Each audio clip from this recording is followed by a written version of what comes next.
Hello, my name is Fritz, and I'm the Director of Adult Religious Education at St. Philip the Apostle Parish. In these videos, we have been looking at suffering, and specifically the ways that we attempt to transfer the causes and the reasons for suffering and lay them at the feet of God. Today we're going to talk about what is sometimes referred to as the tapestry model. And this is the belief that God has created a pattern that our lives are supposed to fit into.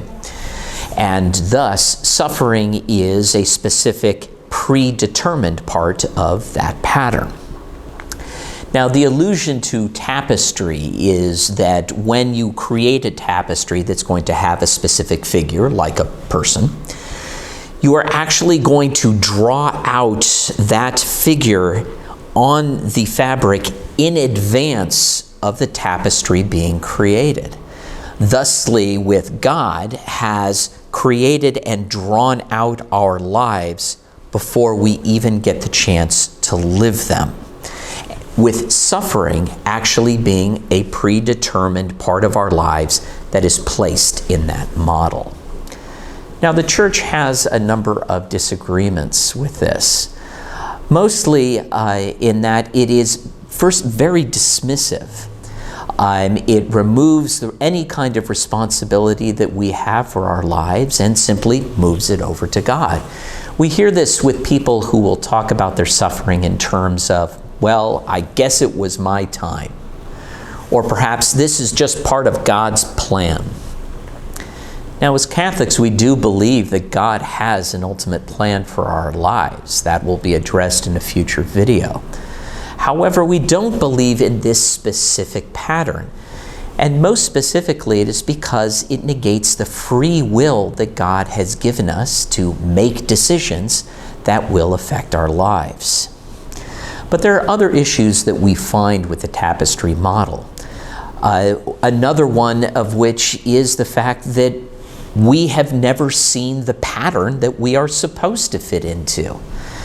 And this doesn't make a whole lot of sense. If we are supposed to live our lives in a specific way, how are we supposed to do that if we never see the pattern we're supposed to fit into? Also, this idea of a pattern means that we are simply living out lives that have been predetermined for us. It essentially makes us puppets, or perhaps pieces on a game board that God gets to move around.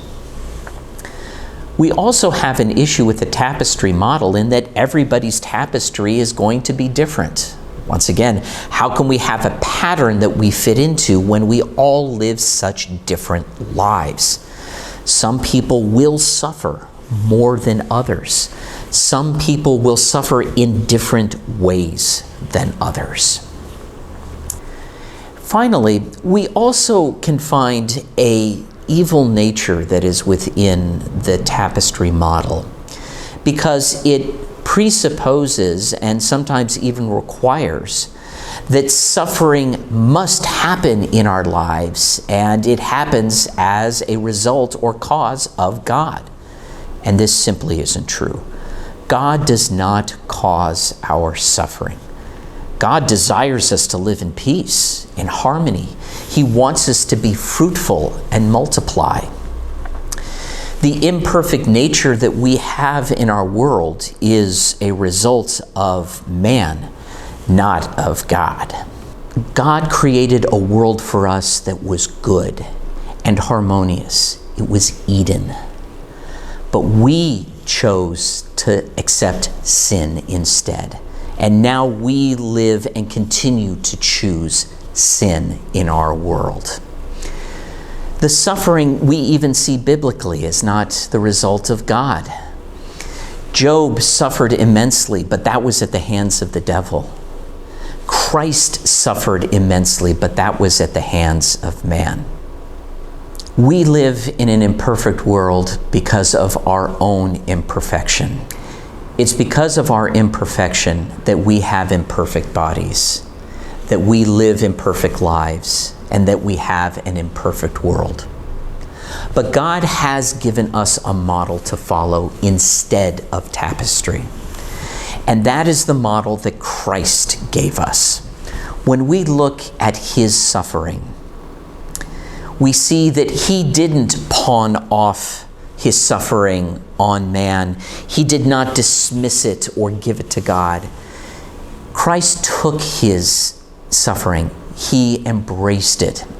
He accepted it and used it as a transformation of himself. His suffering and his death led to his life ultimately with the Father. This is the model that we need to be following. We will suffer in our lives, physically, emotionally, in any kind of myriad of ways. Take your suffering on. Embrace it. Learn about it. Understand it. Make it something that will transform your life into something better. I'm looking forward to hearing about your discussions here on suffering, and please take care and God bless.